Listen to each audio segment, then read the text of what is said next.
Bienvenidos a Intertextual por Página 16. Hoy hablamos de sexualidad. Bienvenida, Pamela Wimmer. ¿Cómo estás? ¿Qué tal? ¿Cómo estás? Buen día.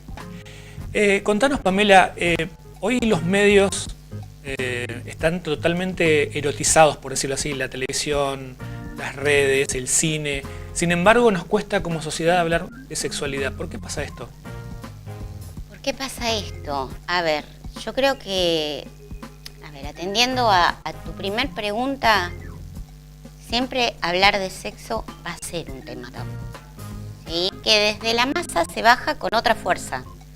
¿Sí? Vos sabrás bien que la masa tiene una fuerza que se centra en lo que es la potencia de personas y la falta de diferenciación, y que hace que puedan cobrar otra fuerza. Entonces hacemos como si esto es todo legal y somos todos muy abiertos, ¿sí? Pero volvemos a nuestras casas, en el vos y yo, y en general empezamos a atrasar, empezamos a volver a estructuras anteriores, empezamos a volver a lugares de los que nunca nos movimos, ¿no? A la palabra prohibida, a esto háblalo con tu mamá, háblalo con tu papá, que te lo explique la escuela, que te lo explique el médico, que te lo explique no sé quién. Y lo que nos pasa en realidad es que estamos con adolescentes hoy por hoy, y ya la adolescencia es una etapa erotizada. Estamos con adolescentes hipererotizados porque no hay forma de zafarse de esto, donde la gran charla y el grueso de la educación sexual lo da Internet.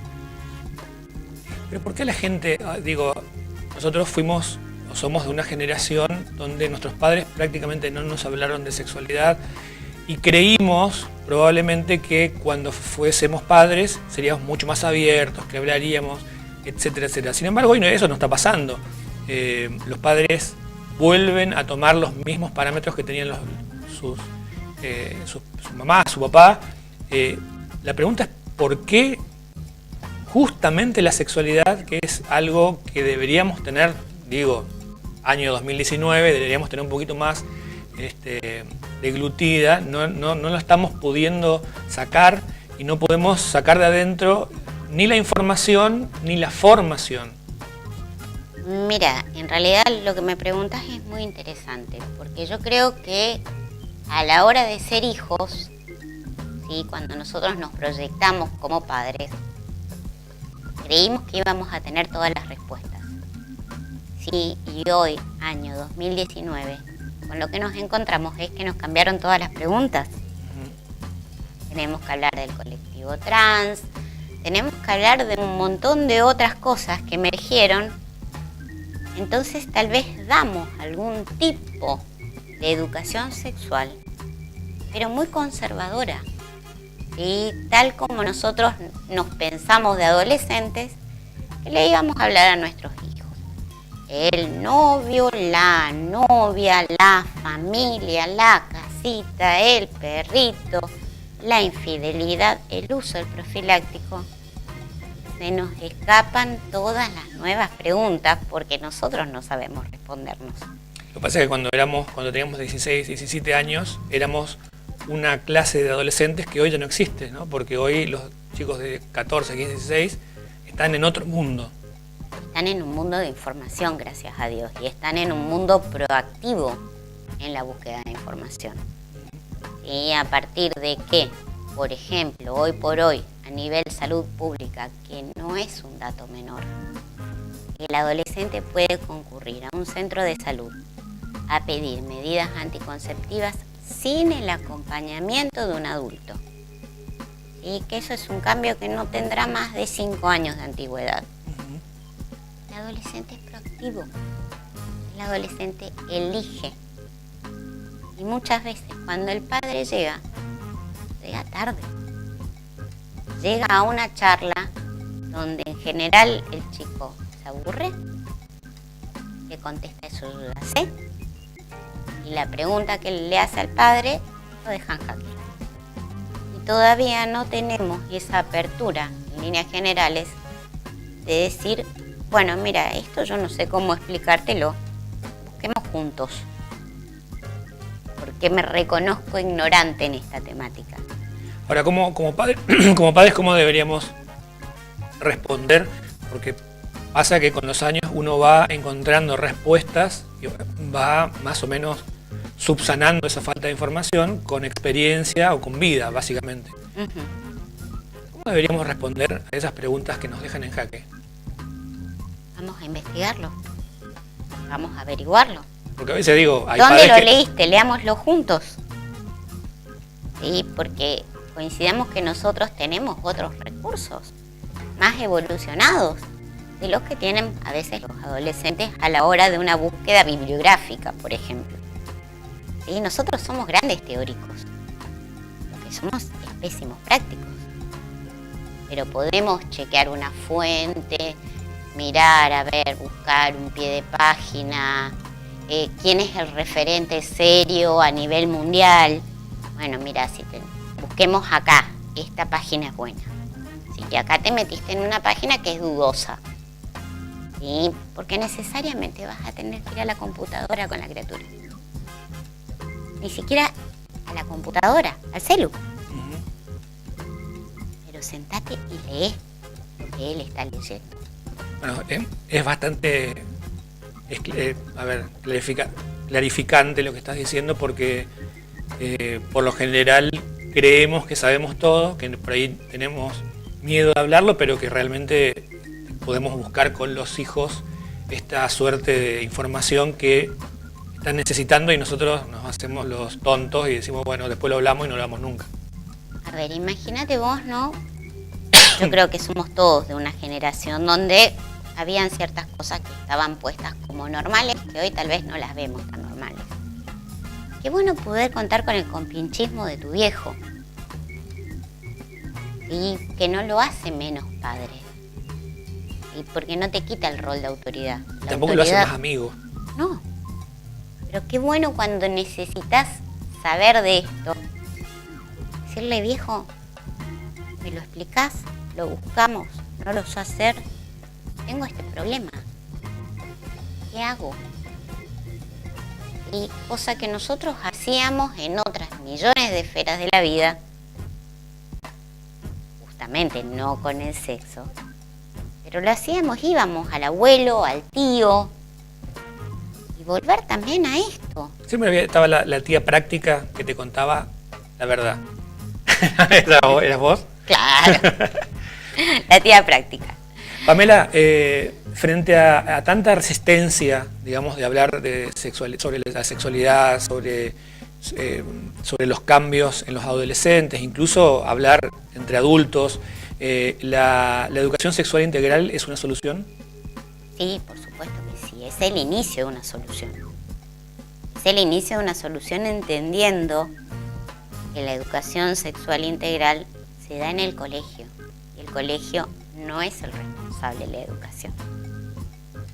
Y en realidad la educación sexual integral lo que hace es poner un conocimiento primario y los chicos, cuando en realidad tendría que estar visto también desde los padres. Si no está acompañada desde la casa, muy linda la educación sexual integral, pero no tenemos con qué sustentarla. Y no tenemos con qué sustentarla si yo salgo de la clase de educación sexual integral, me miran y me dicen, bueno, vos igualmente ni estudias. No estudies porque vos te vas a tener que quedar en casa, ser ama de casa, fíjate cómo mamá cocina y aprendés. Que vos a la universidad a estudiar esto o esto, no vas a poder ir porque no queremos. ¿Qué van a decir de vos? Ahí cayó toda la estructura, la educación sexual integral. Es decir, la ESI, que como Sí. se la denomina, apunta a los adolescentes, a los niños, pero también debería apuntar a los padres. Debería apuntar a los padres, claramente. Claramente, porque si el discurso es el contrario. En realidad podemos conseguir varias cosas. Una de ellas es que nuestros hijos se distancien de nosotros y no nos cuenten nunca más nada. Eso está pasando. Sí, porque somos unos arcaicos. Otra de las cosas que pueden pasar es entrar en un conflicto de lealtades. ¿Sí? O hago caso a lo que me está diciendo esta tipa que ni conozco, pero que me parece más acertado, o hago caso a casa, o hago una especie de doble vida no entendida como la doble vida de antaño. Sí. Y me hago del tonto en casa y afuera manifiesto lo que realmente siento. ¿Sí? Lo cual es un esfuerzo para un aparato psíquico que no es sin consecuencias. Y si yo tengo que agarrar en casa e inventar, por ejemplo, de mi novia, cuando en realidad yo estoy sabiendo que no voy a tener una novia, lo que quiero tener es un novio. Es un esfuerzo todo el tiempo de mantener una fachada social y que si hasta me animo a ponerlo en palabras, posiblemente se me proponga que haga lo mismo. Bueno, pero vos fíjate, porque podés estar confundido, no digas nada, salí a la calle con este discurso, que te va a resultar más fácil. ¿Fácil para quién? Claro. ¿Por qué la intolerancia hacia el otro sexualmente distinto, ya que estabas tocando el tema, es de las mayores intolerancias que se ha tenido en la humanidad, teniendo en cuenta que, como decías recién fuera de aire, desde los romanos, desde siempre hubo diferencias sexuales, diferencias de inclinaciones sexuales, digamos, y no solamente ser heterosexual era la norma. Sin embargo, esa intolerancia hasta el día de hoy continúa y probablemente, lamentablemente, va a seguir por muchos años más. Ojalá que con la ESI vaya mejorando, pero más allá de eso, la intolerancia sigue tan vigente como hace miles de años. Sí, en realidad yo creo que hasta la intolerancia se ha hecho más fuerte, ¿sí? Porque antes era simplemente desconocerla o tratar de omitir el tema. Hoy por hoy te tenés que tapar los ojos, te tenés que tapar los oídos, tenés que tratar de enfrascarte, porque te llega info por todos lados. Y hay mucha gente que se siente, que al verlo como algo de mal gusto, prohibido, ¿sí? Que habría que ver en realidad los motivos por los cuales también lo ve así. ¿Sí?